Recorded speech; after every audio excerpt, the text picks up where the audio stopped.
I was standing in front of 30 empty chairs when I finally understood what my retirement meant to my family. Not freedom, not gratitude, not even respect, just irrelevance. The banquet room at the Holiday Inn off Interstate 270 in Columbus, Ohio, smelled faintly of coffee and sheet cake frosting. Somebody from Human Resources had taped a blue and silver banner across the back wall. "Happy retirement, Tom Carter." The banner was hanging crooked. Nobody had bothered to fix it. I stared at it for a moment, then looked around the room. 3 former coworkers sat near the front. A couple from accounting stood near the coffee station, talking quietly. The plant supervisor was checking his phone. That was it. After 37 years with Midwest Industrial Systems, this was my retirement party. And honestly, the turnout wasn't what hurt. The empty chairs reserved for my wife and son were.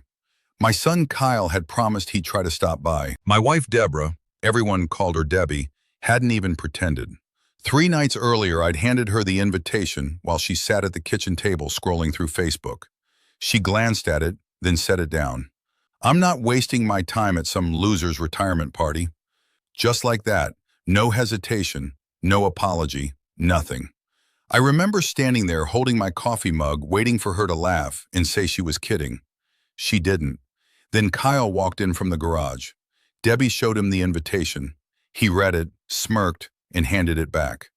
"Dad, retirement parties are for people who actually accomplish something." That one landed harder.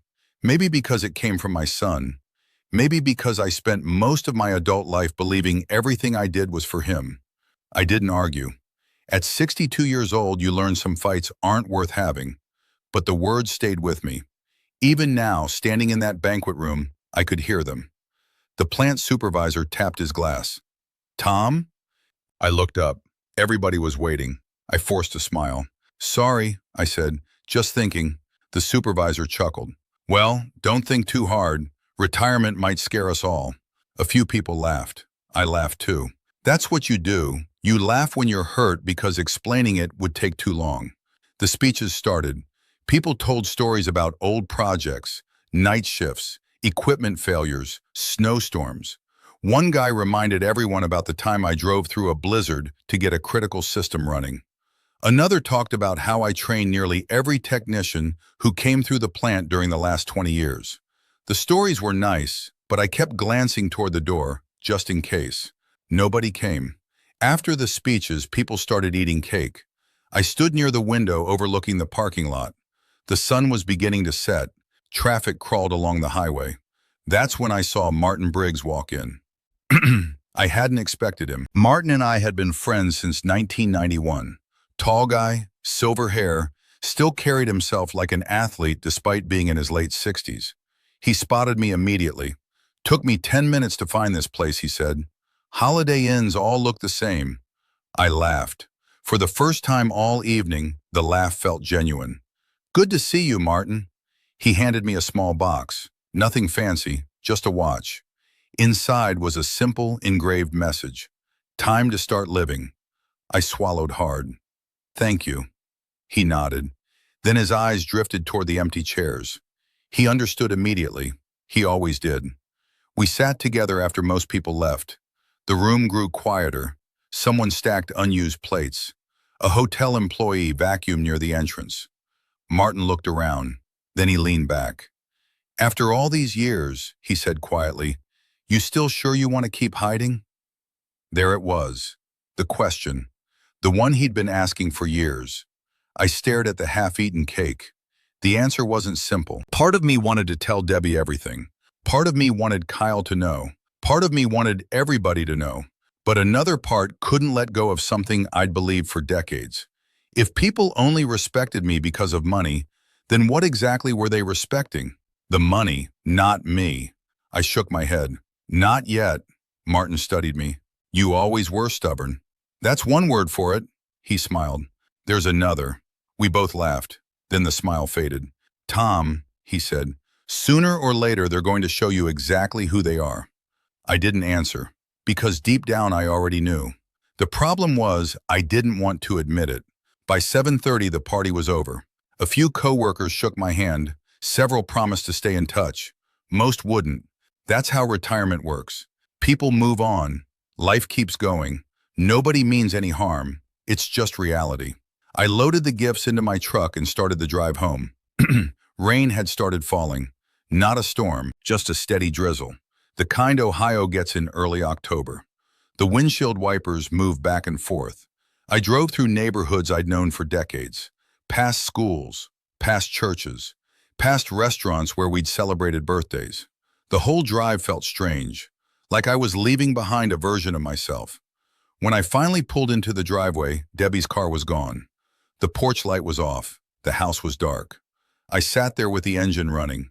5 minutes, then 10. I wasn't ready to go inside. Not because I was afraid of being alone, because I wasn't sure I wanted to be around the people who lived there. Eventually, I turned off the truck. The sudden silence felt enormous. I grabbed the retirement gifts and headed inside. The kitchen was spotless. No note, no text, nothing. I opened the refrigerator and found leftover meatloaf. For some reason, that almost made me laugh. 37 years of work, a retirement party nobody in my family attended, and dinner was cold meatloaf. I heated a slice in the microwave, sat alone at the kitchen table, and listened to the hum of the refrigerator. That's when my phone buzzed. "Martin," I answered. "Forget something?" "No." His voice sounded serious now. "I just got confirmation." I knew immediately what he meant. My stomach tightened. "When?" "Friday." I stared across the empty kitchen. Friday, 3 days away. The board meeting, the first one I'd attended in years. I closed my eyes. Part of me wanted to say no. Part of me wanted to stay invisible. Then I remembered Debbie's voice. A loser's retirement party. Then Kyle's. People who actually accomplished something. For the first time in a long while, I wondered what would happen if they learned how wrong they were. "I'll be there," I said. There was a brief silence. Then Martin replied, "Good." After we hung up, I sat there alone in the dark kitchen. The microwave clock read 8:17 p.m. Outside, the rain continued tapping against the window. And for the first time all week, I wasn't thinking about retirement. I was thinking about Friday. The next morning felt strange. For the first time in nearly 4 decades, I didn't have to get up for work. No alarm, no morning commute, no emails waiting for me, nothing. You spend 37 years following a routine, and then one day it's gone. I woke up at 5:12 anyway. Old habits die hard. The house was quiet. Debbie was still asleep. I slipped out of bed, pulled on a sweatshirt, and headed downstairs. By 6 o'clock, I was sitting on the back patio with a mug of black coffee. The October air carried a chill. Leaves drifted across the yard. A neighbor's dog barked somewhere in the distance. For a few minutes, everything felt peaceful. Then I remembered Friday, the board meeting, and the secret I'd spent most of my adult life avoiding. I should probably explain how all of this started. Back in 1991, Martin Briggs and I were 2 broke guys working ridiculous hours in a rented office above an auto parts store in Dayton, Ohio. Martin handled people. I handled machines. That was the partnership. He could walk into a room full of strangers and leave with investors. I could sit in front of a computer for 16 hours straight and solve problems nobody else could figure out. Together we built software for manufacturing plants. Nothing glamorous, nothing Silicon Valley, just practical systems that help factories run better. At first, we barely made enough money to survive. There were months when we split a fast food value meal because neither of us wanted to admit we were broke. We worked weekends, holidays, birthdays, whatever it took. Eventually, things started moving. A few major contracts came in, then a few more. Within 5 years, we had 40 employees. Within 10 years, we had hundreds. That's when everything changed. Not because the company got bigger, because I became a father. Kyle was 8 years old when I started realizing I was missing too much. One evening, I got home after another 14-hour day. Kyle had a baseball trophy sitting on the kitchen counter. I hadn't known he had a game. Debbie looked at me and said, "You missed another one." No anger, no yelling, just disappointment. Somehow that felt worse. A few weeks later, I stepped back from daily operations. Martin thought I was crazy. The board thought I was crazy. Most people assumed I was burned out. The truth was simpler. I wanted a life. I wanted family dinners. I wanted weekends. I wanted to stop watching my son grow up through photographs. So I left management. Martin stayed. The company kept growing. Years later, it merged with a larger corporation. Then another. Then another. The ownership structure changed repeatedly. Lawyers got involved. Financial advisors got involved. The whole thing became complicated enough that I stopped trying to explain it to people. Eventually, my ownership interest ended up inside a family trust managed by professionals. The trust held the assets. I lived a normal life. My salary paid the bills. The trust stayed mostly untouched. People assume wealthy people live differently. Some do. I didn't. We lived in the same house for 27 years, drove practical cars, took normal vacations, nothing flashy. I liked it that way. At first, Debbie did too. But somewhere along the line, something shifted. The comparison started, usually small at first. The Johnsons bought a bigger house. The Millers remodeled their kitchen. Someone's husband got promoted. Someone else's family bought a lake house. Little comments, nothing major, until they became constant. One Saturday afternoon, maybe 6 years ago, Debbie looked across our backyard fence and sighed. "I don't understand how everyone else keeps getting ahead." I remember laughing. "We're doing fine." She didn't laugh. Fine isn't exactly impressive. That sentence stuck with me. Not because it was cruel, because she meant it. And over time, Kyle started sounding more and more like her. The older he got, the more he measured people by titles, income, status, prestige. One Christmas dinner, he spent nearly 20 minutes talking about a vice president at his company, the guy's office, his bonus, his vacation home, the whole thing. Finally, I asked, "Is he a good person?" Kyle looked confused. "What does that have to do with anything?" That answer told me more than he realized. The hardest part wasn't hearing them judge strangers. It was hearing them judge me. The night everything finally clicked happened about 6 months before my retirement. I couldn't sleep. Around midnight, I went downstairs for water. The kitchen light was on. Debbie and Kyle were sitting at the table. They didn't know I was there. I stopped in the hallway when I heard my name. Debbie shook her head. "I don't know what we're going to do once he retires." Kyle laughed. Actually laughed. "He'll probably need help from us." Something inside my chest tightened. Debbie nodded. "Honestly, he's never been ambitious." Kyle took a sip of coffee. "He's been average his whole life." The words hit harder than I expected. Not because they were insulting, because they were sincere. They believed it. They genuinely believed the man who paid the mortgage, paid the tuition, fixed the roof, worked weekends, missed vacations, missed sleep, missed countless moments, had somehow accomplished nothing. I stood there in the dark for maybe 30 seconds, maybe longer. Neither of them noticed. Eventually, I turned around and went back upstairs. I never confronted them. What would have been the point? You can't argue someone into respecting you. You either have it or you don't. The memory followed me for months.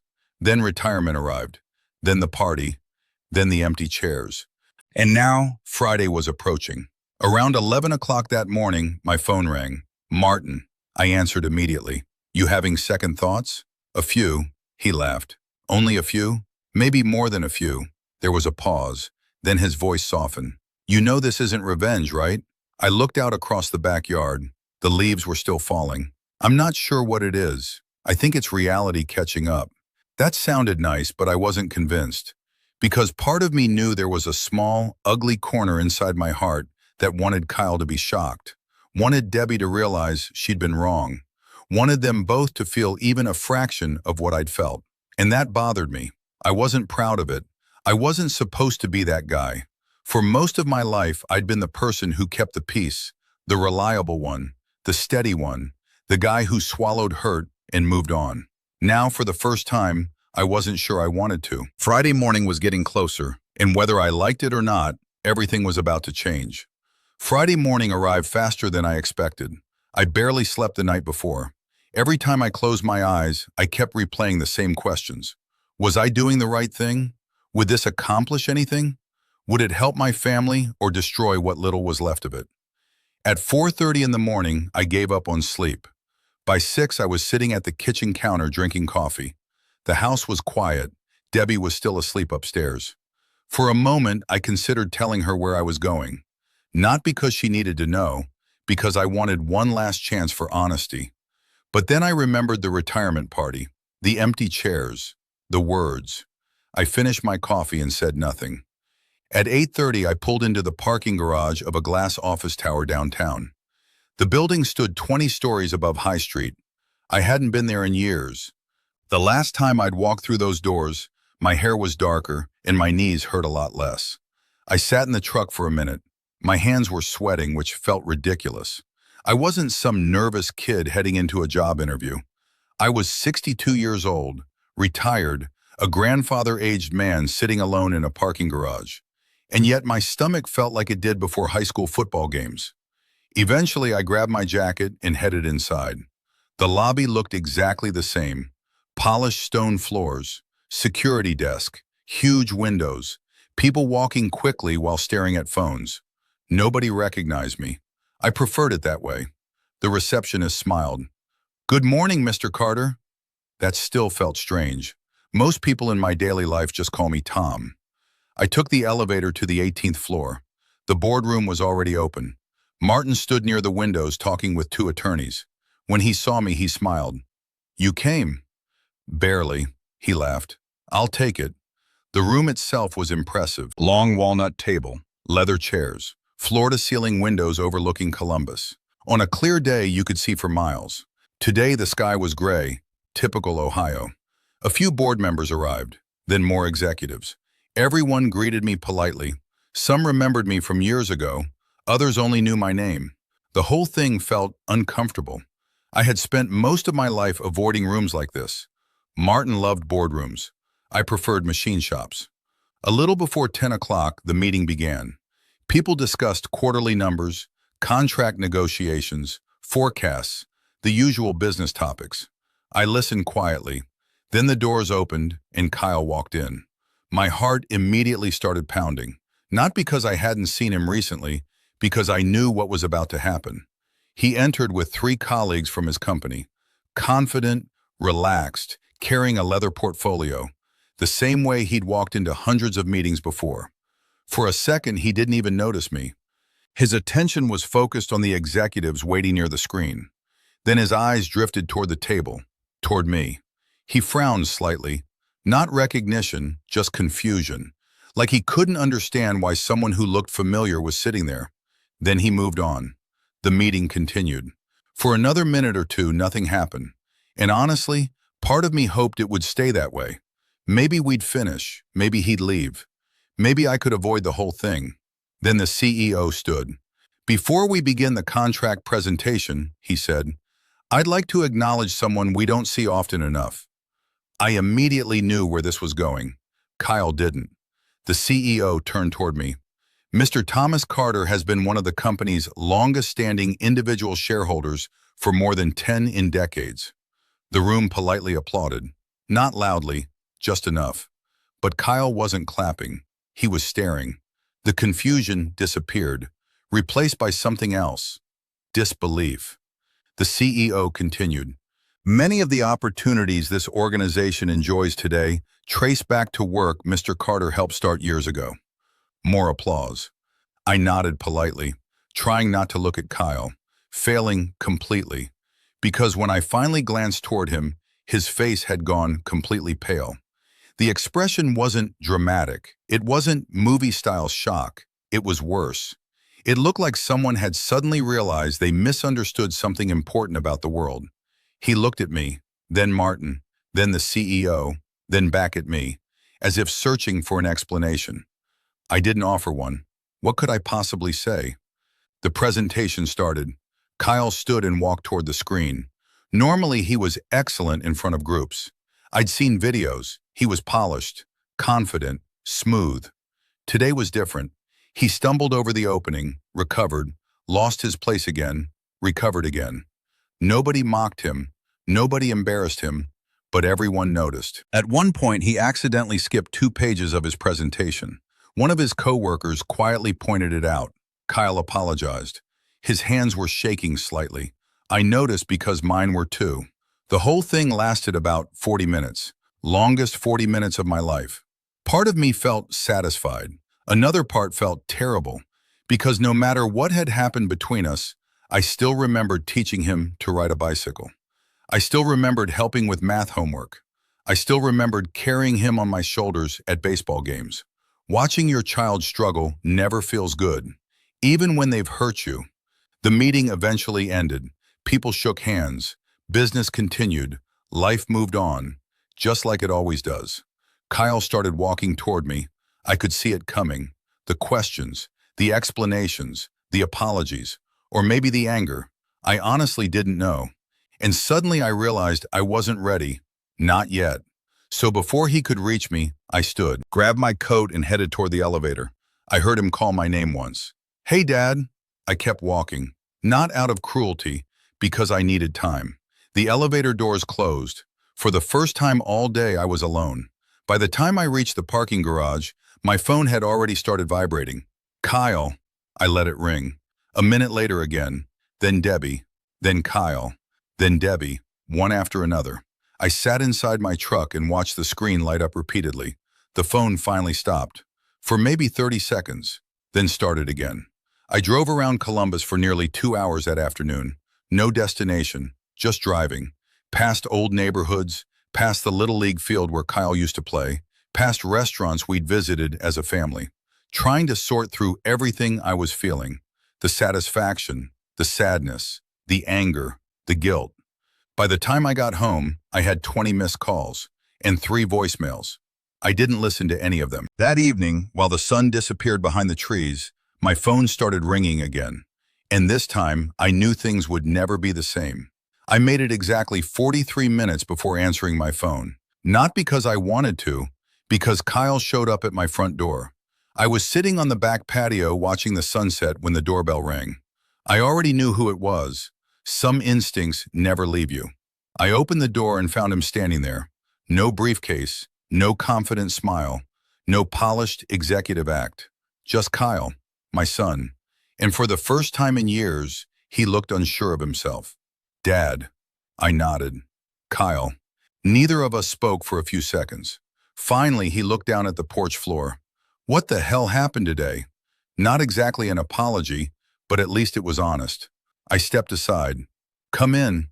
We sat at the kitchen table, the same table where he'd eaten thousands of meals growing up, the same table where Debbie and I helped him with homework, the same table where I'd overheard him call me average. Funny how furniture remembers things. Kyle stared at me. "You own part of that company?" "A small piece." His eyebrows shot up. "Dad, that wasn't a small piece." I shrugged. "Depends who you're comparing me to." He leaned back, trying to process everything. "When were you going to tell me?" I thought about that. Longer than he probably expected. Honestly? Yeah, I wasn't. The answer hit him hard. His face tightened. "Why?" I looked toward the backyard. Leaves drifted across the grass. The old maple tree swayed gently in the wind. "Because I wanted my family to love me without money." That was the truth. But saying it out loud felt pathetic.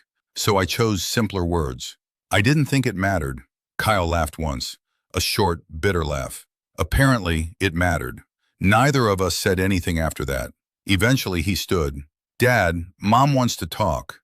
Of course she did. I almost smiled. 3 days earlier, she couldn't spare 2 hours for my retirement party. Now suddenly, talking was important.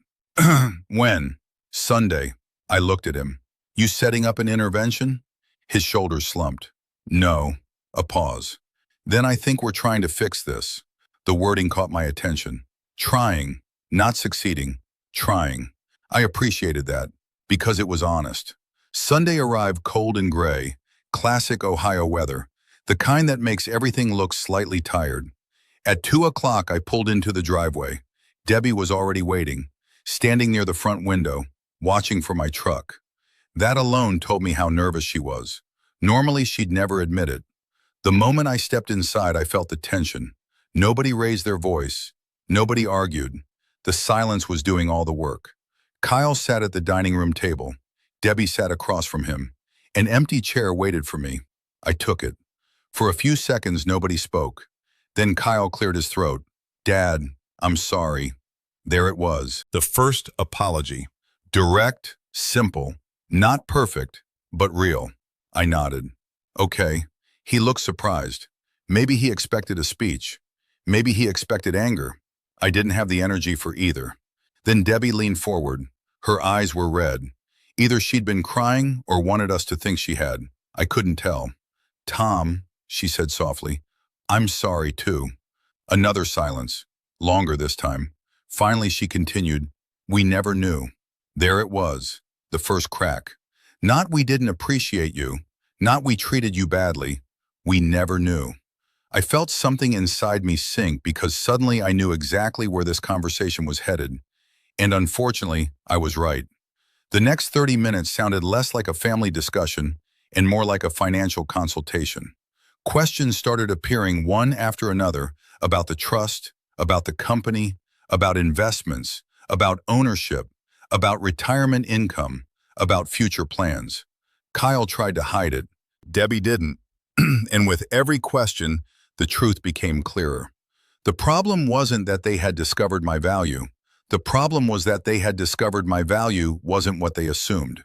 That realization hurt more than the insults ever had. Eventually, Debbie asked the question she'd been building toward all afternoon. So, what happens now? I looked directly at her. What do you mean? The trust. There it was. Not us, not our marriage, the trust. I almost laughed. Not because it was funny, because it was unbelievably sad. For a moment, nobody spoke. Then I reached into my folder and placed several documents on the table. Estate planning paperwork, trust documents, attorney letters. Nothing dramatic, just paperwork. Real life usually comes down to paperwork. Kyle glanced through the first few pages. His expression changed immediately. Debbie leaned forward. What is this? My updated estate plan. The room became very quiet. I continued calmly. No anger, no revenge speech, no theatrics, just facts. I met with my attorney 6 months ago. Kyle slowly looked up. 6 months? I nodded. After I started realizing some things. Nobody asked what things. They already knew. I explained that a significant portion of my estate would eventually fund trade school scholarships, electrical work, welding, construction trades, fields that desperately needed support. Additional funds would remain in trust for future grandchildren. Community programs, educational grants, causes that mattered to me. Debbie's face tightened. And us? There it was, the real question. I folded my hands. You'll be taken care of, which was true, just not the way they expected. Kyle stared at the papers, then back at me. Dad, this feels like punishment. For the first time all afternoon, I felt anger. Not explosive anger, the quiet kind. The kind that sits in your chest for years.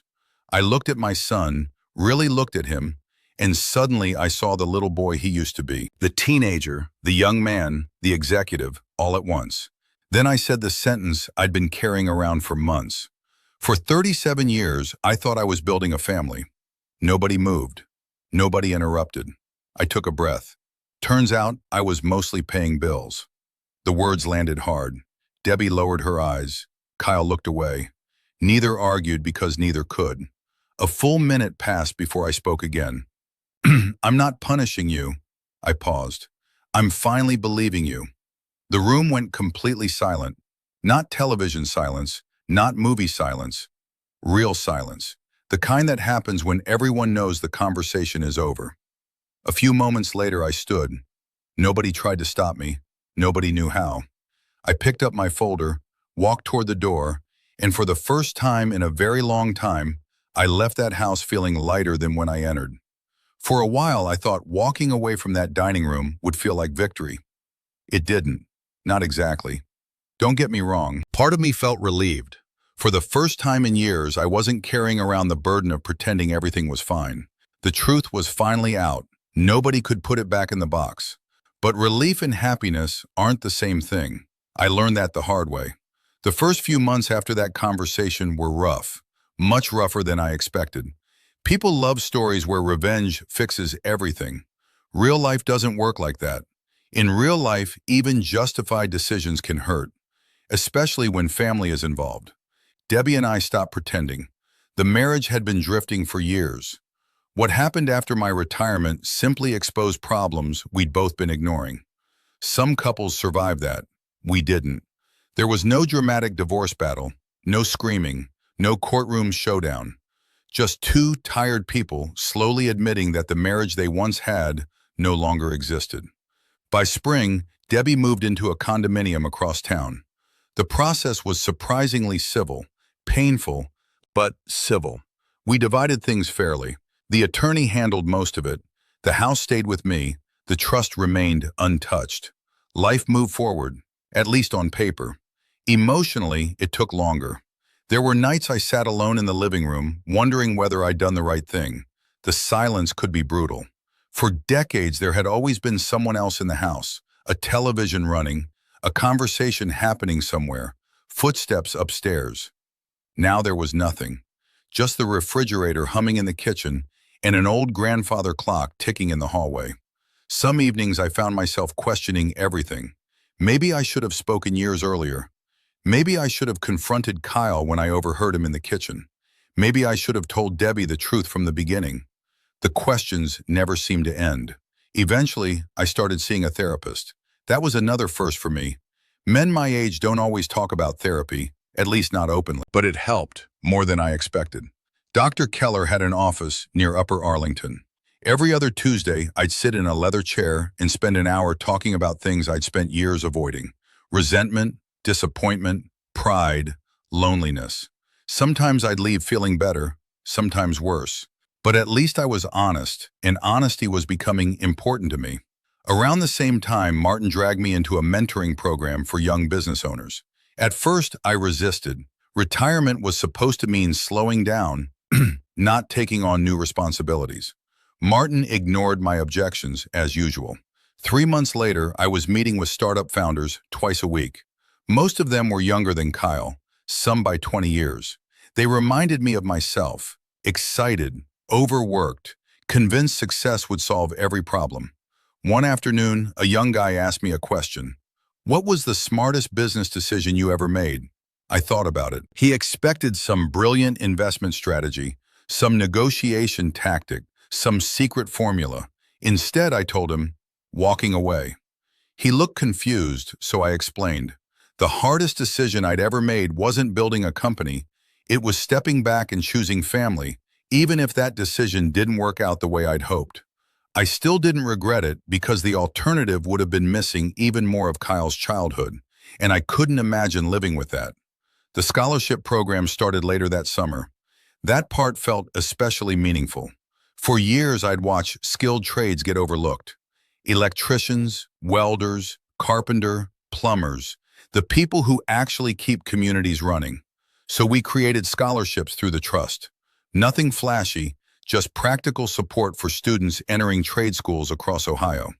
The first award ceremony was held in a community college auditorium. I sat in the audience and listened to students talk about their goals, their families, their futures. For the first time in a long while, I felt useful. Not important, useful. There's a difference. Almost a year passed before Kyle showed up unannounced. It was a Saturday morning in early September. I was sitting on the front porch reading the newspaper when I saw a pickup truck pull into the driveway. I recognized it immediately. Kyle climbed out holding a cardboard tray. Coffee. In his other hand was a white bakery box. Donuts. No laptop. No expensive watch flashing under his sleeve. No presentation. No agenda. Just coffee and donuts. I won't lie, seeing him standing there hit me harder than I expected. He looked older. Not physically, just heavier somehow. Life had finally started teaching him some of the lessons I learned years ago. He walked up the steps. "Morning, morning." He held out the coffee. "I figured you might still drink the same thing." I took the cup. Black, no sugar. He remembered. That mattered more than he probably realized. We sat on the porch for nearly 3 hours talking, really talking for the first time in years. There were no arguments, no discussions about money, no questions about trusts, no complaints about inheritance, just two men having an honest conversation. At one point, Kyle stared out toward the street and quietly said, "I was embarrassed by you." The honesty surprised me. He continued before I could respond. I thought success meant titles, offices, money, the stuff everybody sees. He shook his head. I didn't understand what you actually built. I sat there for a while. Then I asked, do you understand now? He nodded. Yeah. Another pause. Then he added, I wish I figured it out sooner. So did I, but life rarely gives us perfect timing. The conversation wasn't some magical Hollywood ending. Everything wasn't suddenly fixed. Trust doesn't come back in a single afternoon. Relationships don't heal because somebody says the right words. But it was a start, and sometimes a start is enough. After Kyle left, I sat on the porch watching his truck disappear around the corner. The neighborhood was quiet. A few kids were riding bicycles. Someone was mowing a lawn. Normal Saturday sounds, the kind I used to miss when I was working. And I found myself smiling, not because I won, not because anybody lost, because for the first time in a very long while, I felt at peace. The hardest lesson I learned was this: people show you what they think you're worth when they believe you have nothing left to offer. The trick is paying attention the first time. If you've ever felt taken for granted after years of sacrifice, you're not alone. I'd love to hear your story in the comments. Sometimes sharing what happened helps more than we expect.